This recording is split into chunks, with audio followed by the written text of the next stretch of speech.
Okay. Ngayon, nandito tayo sa Pizza House para hintayin ang mahiwagang pizza ni Ma'am Jane. Ano masasabi mo, Jane? Ang masasabi ko lang, very delicious. Kung gagawa ka ng commercial para sa restaurant na to, anong masasabi mo? Siguro, utunon lang. At ikaw naman, Ruby. Kamusta ang lakad mo yung araw na ito? Wala akong date. Naiinis ako. Ikaw lang ka-date ko. Hindi ba sapat ang aking katawan para sa iyo? Okay na yun. Sa ngayon. Lenny, you're so charming. Inspired ako. Bakit? Bakit? Kasi maganda yung damit mo. Hindi pinahiraw sa akin. Wow. Courtesy of Mr. Betcha. Oh, I would like to thank Betcha's fashion shop for my clothes.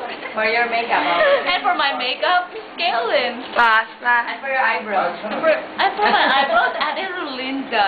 Wow. You have a lot of sponsors. Yes, okay.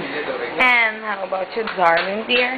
Me, I'm very tired. Why? My legs are very apo.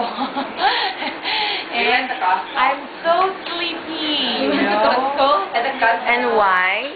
Because whole day we keep on walking and walking. Holding, no, not even Not anymore. close ko. We spend our day watching, Ha, reaping. Yep. Oh, secret, Ma'am Jane will know that. It's about the apocalypse. Yeah. Look at this girl, oh. Senseless. Yeah. So it's religious. Yep. She's busy texting someone. Just relaxing and refreshing. Okay. Eto si Ate Rolinda na naka-4. Tomorrow I'm gonna go back to my mission field, but I'm very happy. Okay. And this is the man who made our pizza. Look at him. And his wife. She's making our pizza. As you can see, there's an airport in his... And look at him. He's busy eating his pizza. Betchay, ibang klase yan. Humor. This is the man who eats the pizza. Yeah, I thought that was our pizza, but in fairness, it's not. Kunan mo rin siya. Kunan mo rin siya. Ayoko. Sige, hindi naman yung magagalit. Ayan. Ang taba-taba. Pagsuntukin tayo. Baka magalit yan. Pagsuntukin tayo dito ngayon. Lahat na upuan. Ayan na siya. Busy na si Manong. Meron siyang palipasa sa ulo. Pwede si Manang dito. Bakit kayo tumatawa?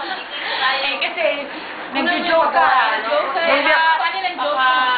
Ate Beth, ano yung paggawa ng pizza? Hindi ko kaya kasi malayo. Ayun siya, nilalamas niya na po ang aming pizza.